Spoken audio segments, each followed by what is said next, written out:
A radicalização política não significa, de imediato, uma guerra civil, mas ela carrega sintomas perigosos que podem corroer a democracia e abrir espaço para a violência generalizada.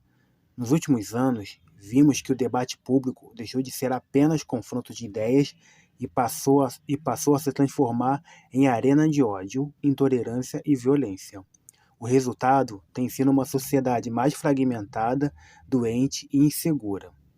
Esse processo tem mecanismos psicológicos muito claros. A ancoragem cognitiva fez com que uma ideologia ou líder sirva de filtro para interpretar todo o resto. A dissonância cognitiva leva as pessoas a rejeitar qualquer informação que contradiga suas crenças. Existe ainda um tripé formado pela necessidade, pela narrativa e pela rede. A busca por pertencimento, uma história que dá sentido e um grupo que reforça essas convicções. E nesse ponto que surge o desengajamento moral, quando a violência passa a ser vista como legítima para defender ideias políticas. As redes sociais funcionam como grandes aceleradoras desse ciclo. Elas criam bolhas ideológicas, alimentam o prestígio de quem adota posturas mais extremas e oferece validação emocional e social, principalmente para jovens em busca de identidade. Nada gera mais engajamento do que o medo, ódio e confronto. E o algoritmo privilegia justamente isso. Foi assim, por exemplo, que vários agressores envolvidos em ataques a escolas no Brasil entre 2022 e 2023 foram radicalizados em fóruns e grupos privados online, consumindo discurso de ódio e violência. Os impactos desse processo aparecem cada vez com mais força. O atentado que matou Charlie Kirk dias atrás nos Estados Unidos é apenas o mais recente. O exemplo de como o discurso político radicalizado se transforma em violência real. Kirk era uma figura polêmica, defensor de pautas agressivas e incitador de divisões.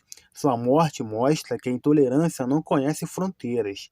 Atinge direita, esquerda, centro, qualquer espectro. Mas esse não é um caso isolado.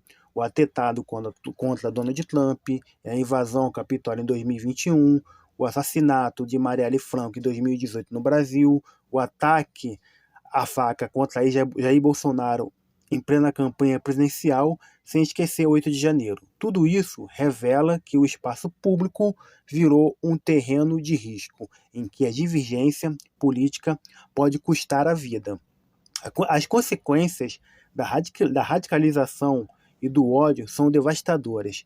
A divisão social se aprofunda e o diálogo desaparece, restando apenas o confronto. A intolerância deixa de ser verbal e se torna física. A democracia é corroída quando instituições passam a ser atacadas, como vimos em Brasília em 8 de janeiro de 2023 ou em Washington em 2021. E há também impactos psicológicos, medo, ansiedade, isolamento social que crescem em escala populacional. Como sempre, os mais vulneráveis sofrem mais: minorias, imigrantes, mulheres, populações periféricas. Apesar da gravidade, há caminhos possíveis. A educação crítica é fundamental para estimular o pensamento analítico desde cedo, permitindo que as pessoas identifiquem manipulações e discursos de ódio.